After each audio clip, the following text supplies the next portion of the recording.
Now, Namibia is consistently highly ranked by the World Economic Forum's Travel and Tourism Competitiveness Report, and it is one of the world's most scenic countries. It counts within its repertoire of tourist offerings the world's oldest desert, the highest dunes, largest cheetah population, and the oldest plant in the world, of course, as well as the second largest canyon count. Here's Angelo Coppola with more.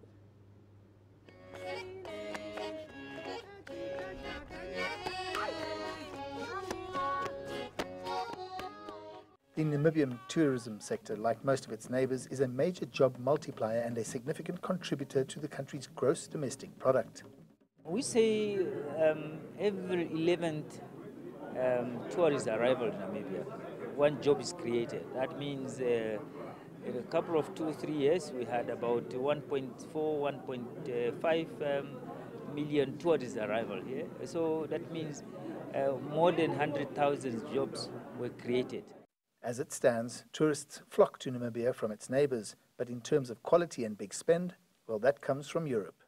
In Africa, of course, we have biggest contribution coming from neighboring countries, and also we have quality contribution from the European countries, especially the German-speaking countries. Those are the majority of our tourists coming from Europe.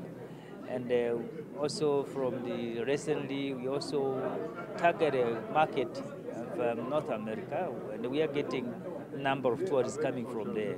And also we want now to penetrate the Asian market. Namibia is working with its northern neighbours on a unique tourism concept, a trans-frontier park that will require only one visa. The Kovango-Zambezi Trans-Frontier Conservation Area extends over 5 borders. It's also the location of a test case for a uni visa. There's a piloting project between Zambia and Zimbabwe. So these two countries now, when we have our meeting next time for CASA as ministers, we are going to look at that. If it's possible to start now replicating it to to the rest of the 3 countries. And we can now look at the rest of Southern Africa. We talk about human barriers. They are worse than the tariff barriers. Bureaucracy, questions, humiliation of people at the airports, instead of welcoming them with a smile, tourists especially.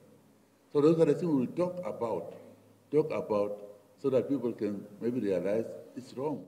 Tourism is a big money spender in Namibia and in all the SADC countries across the region, and in fact in the whole of Africa. And if it's focused on, it's going to make a huge contribution to the GDP.